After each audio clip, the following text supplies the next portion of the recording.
Salut à tous, bienvenue dans cette nouvelle vidéo. J'espère encore une fois que vous allez bien aujourd'hui.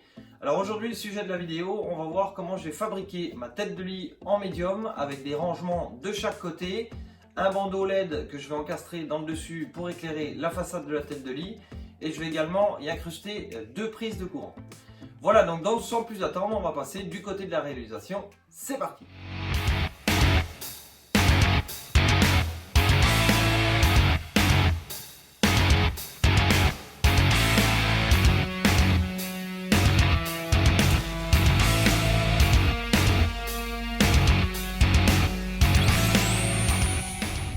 Bon alors là les amis, je vous ai passé l'étape du débit de toutes les pièces, hein, sinon j'allais vous mettre une demi-heure de scie circulaire, etc. Beaucoup de débit. Bref, pour vous expliquer le principe. Donc mon ami, sa tête de lit, il la voulait donc en médium, c'est lui qui va faire la finition, qui va la peindre. Et donc l'idée en fait, ce grand panneau, ça va faire la tête de lit et il voulait deux petits rangements derrière, type étagère. Donc ce qu'on va faire, c'est que tout le débit est fait des planches. On va pouvoir venir assembler les étagères. Alors comment ça va se passer? Eh bien, on va avoir un fond ici. Ensuite on va avoir des petites cloisons partout.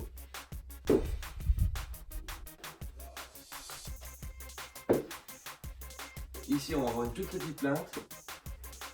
Voilà, histoire de cacher tout ça. Et en dernier, le panneau qui viendra recouvrir le caisson. Donc voilà l'idée, une fois que la tête de lit sera piquée debout, on aura un rangement à gauche, un rangement à droite. Ici on aura une tablette qui viendra cacher le creux derrière. On va également ici mettre une traverse intermédiaire que j'ai débitée, histoire de renforcer le tout et que ça vienne bien taquer contre le mur. Ensuite donc le plateau qui viendra ici, qui sera à débordement par-dessus, le lit sera contre ici, et il y aura un petit bandeau à LED qui va éclairer la tête de lit, ça va être assez sympa. Donc il y a pas mal de boulot en assemblage. On va faire du lamello pour les parties qui vont être apparentes, pour pas qu'on voie de vis, rien du tout. Et puis par contre côté mur, je viendrai pré-percer et puis venir visser les petites étagères. Au milieu de la cloison, on va la fixer également à lamello. Et puis voilà, donc pas mal d'assemblage pour l'instant. Et puis bon, ça devrait faire une tête de lit assez sympa et originale. Allez, c'est parti! Alors les amis, j'étais pas mal immergé dans le projet quand j'ai fait ça et du coup j'en ai un peu oublié de vous expliquer oralement ce que j'étais en train de faire. C'est pas très grave, je vais vous rajouter une petite voix off au long du projet. Bon, il y a quelques moments où j'interviens quand même, mais bref. Donc vous avez vu comment allait être constituée la tête de lit, les deux caissons sur les extérieurs pour faire des rangements. Donc bien entendu, je vais assembler ça au lamello pour la partie qui va être contre la façade, pour que ça fasse un assemblage bien entendu invisible, propre, clair et net. Donc c'est dans les débuts que j'utilise cette machine, j'en suis ravi, cette DeWalt. Vous avez été pas mal à me poser quelques questions, je vous ferai une vidéo de présentation sur cette machine. Si vous voulez aller la découvrir, les caractéristiques ainsi que son prix, je vous ai mis le lien dans la description. Voilà, donc j'ai fraisé à la lamelleuse, j'ai emmanché les lamellos à blanc, une fois à blanc pour tester, et puis là bien sûr on va passer à l'encollage. Alors c'est sûr que dans le médium ça va pas mal, quand on y a pris goût, c'est une machine qui fait un boulot super génial et on y prend beaucoup de plaisir. Donc là comme vous le voyez, je suis en train de coller et de fixer la cloison intermédiaire qui va rigidifier l'ensemble, qui va faire en gros un troisième pied. Alors ensuite je vais attaquer un des premiers caissons.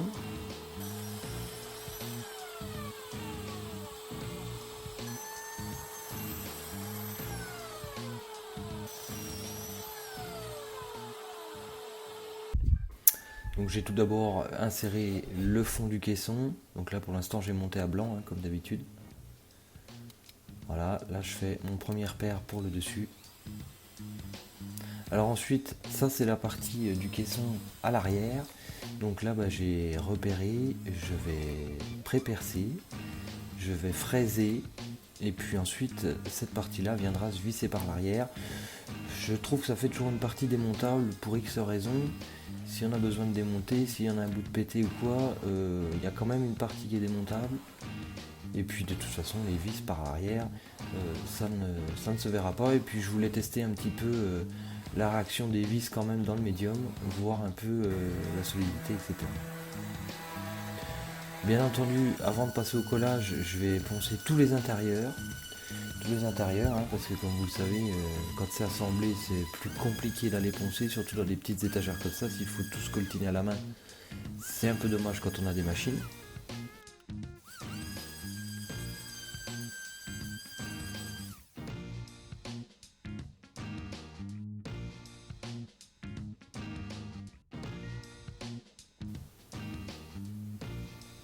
Comme d'habitude, encollage des lamelles, etc., etc. On fait chier la colle un peu partout.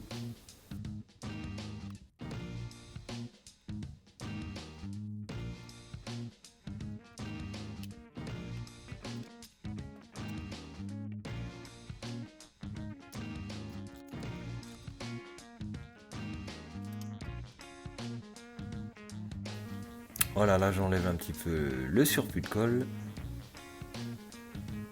Grossièrement, histoire de mettre ça propre. Il faut que j'essaye les techniques à la paille. Il paraît qu'avec la paille ça va pas mal. J'ai encore pas eu l'occasion d'essayer ça. Avec une paille, dans l'angle, vous passez une paille et puis apparemment ça enlève pas mal la colle. Il faut que je teste ça.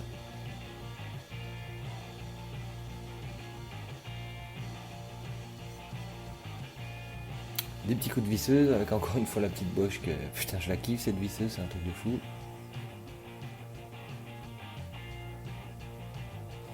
Alors là on sort la défonceuse, je vais faire des arrondis. Donc pour toutes les étagères du caisson, en bout de l'étagère, la partie visible, il y aura un arrondi dessus-dessous. Et puis également à l'extérieur du caisson, un petit arrondi partout, histoire que ça casse l'angle, que ça casse l'arête, qu'on risque pas de casser, ni de se blesser. Et puis de toute façon, ça fait un rendu quand même plus propre sur les bords. Donc j'utilise une petite fraise type bec de Corbin, hein, et j'utilise que la partie arrondie pour faire un petit rond sur les arêtes. Après encore une petite séance de lamelleuse, hein, comme d'habitude, histoire d'assembler tout ça proprement. Avec l'aspirateur c'est quand même top, j'ai quasiment pas de poussière, hein, c'est vraiment royal, surtout dans un petit atelier comme le mien où on est vite pris par la fumée ou la poussière. Donc c'est vrai que c'est propre, c'est clean et c'est pratique.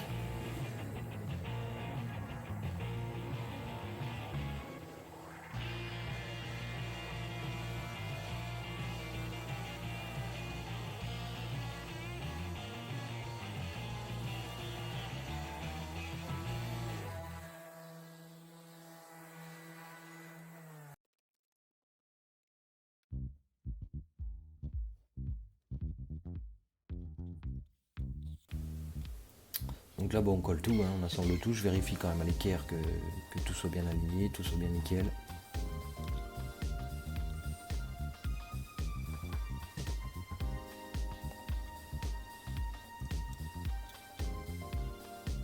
De la colle en veux-tu, en voilà.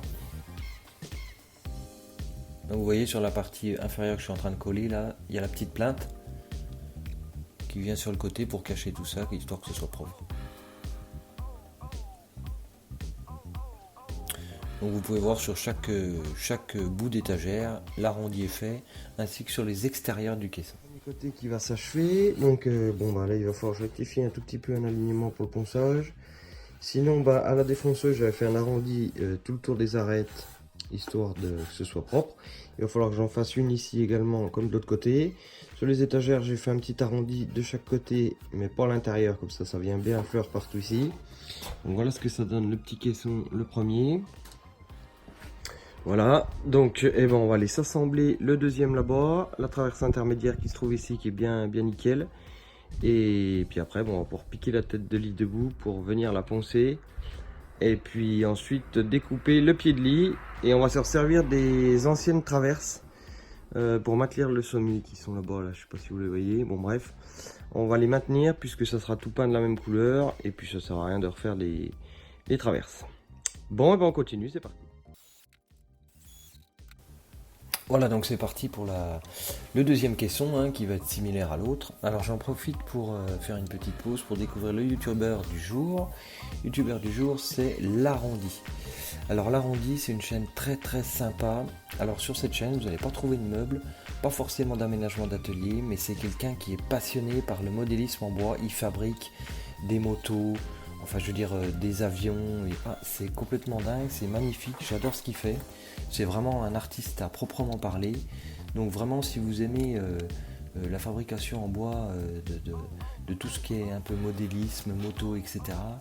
et de la sculpture, et ben n'hésitez pas à aller faire un tour sur sa chaîne. Comme d'habitude, je vous mets le lien en description. Et puis c'est un mec super sympa, très facile d'accès, comme la plupart des makers d'ailleurs, ce que j'apprécie vraiment.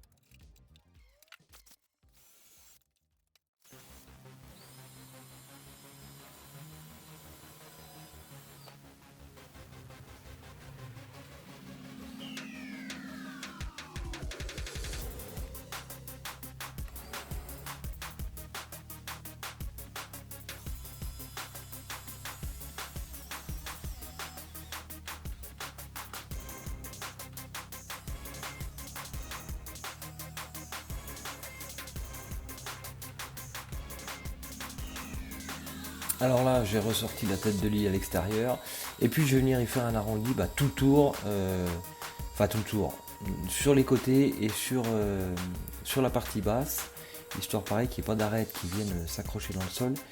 Et sur la partie haute, je n'ai pas fait d'arrondi puisque le dessus va être à débordement, et du coup ça va être à fleur l'arête du plateau du dessus, donc pas utile de faire un arrondi, en plus ça aurait été plus vilain que sympathique. Donc après, une fois que c'est fait, bien entendu, un petit coup de ponçage sur la tête de lit complète, sur les arêtes, sur les arrondis.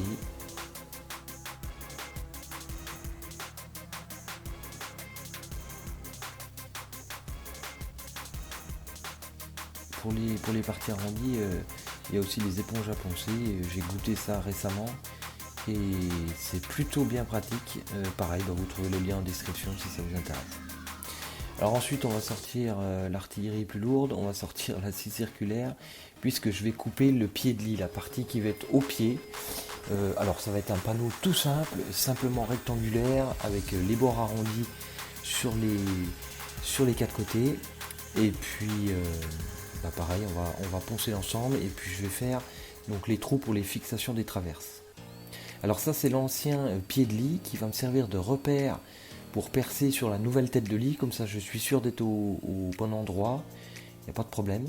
Donc le trou du milieu, ça va être pour la vis qui va passer à travers la tête de lit, le pied de lit aussi pour le fixer. Et puis les deux trous aux extérieurs, à droite et à gauche du trou du milieu, ça va être pour mettre les tourillons des traverses existantes. Donc là je sais que mon tourillon, il faut qu'il rentre de 9 mm dans le panneau médium. Donc j'ai utilisé une bague qui va me servir de butée avec un morceau de médium de 9 mm, comme ça j'ai ma profondeur de 9 mm et j'aurai pas de problème. Alors voilà les photos de la partie du lit assemblé. Alors le plateau du dessus n'est pas terminé, c'est pour vous donner une idée. Les traverses sont les traverses d'origine et voilà ce que ça donne. Bon les amis, on va s'arrêter ici pour la première partie de ce projet. J'espère que cette première partie vous a plu. N'hésitez pas à me laisser en commentaire vos avis, vos critiques, vos idées. C'est super important pour moi. Je vous y répondrai comme d'habitude avec grand plaisir. Si vous avez apprécié également cette vidéo, vous pouvez me lâcher un petit pouce bleu. Vous pouvez vous abonner si vous voulez connaître la suite de cette aventure et suivre les autres qui arriveront derrière. Si vous voulez retrouver les liens des outillages que j'utilise par exemple dans cette vidéo, tout est en description. J'essaye de mettre généralement les liens des nouveaux matériels que j'achète. Enfin bref, allez jeter un œil dans la description, vous allez trouver pas mal d'informations. Et puis voilà, sur ce je vous souhaite un très bon week-end à tous et on se donne rendez-vous très bientôt pour la suite de cette tête de lit. Allez, à bientôt, ciao!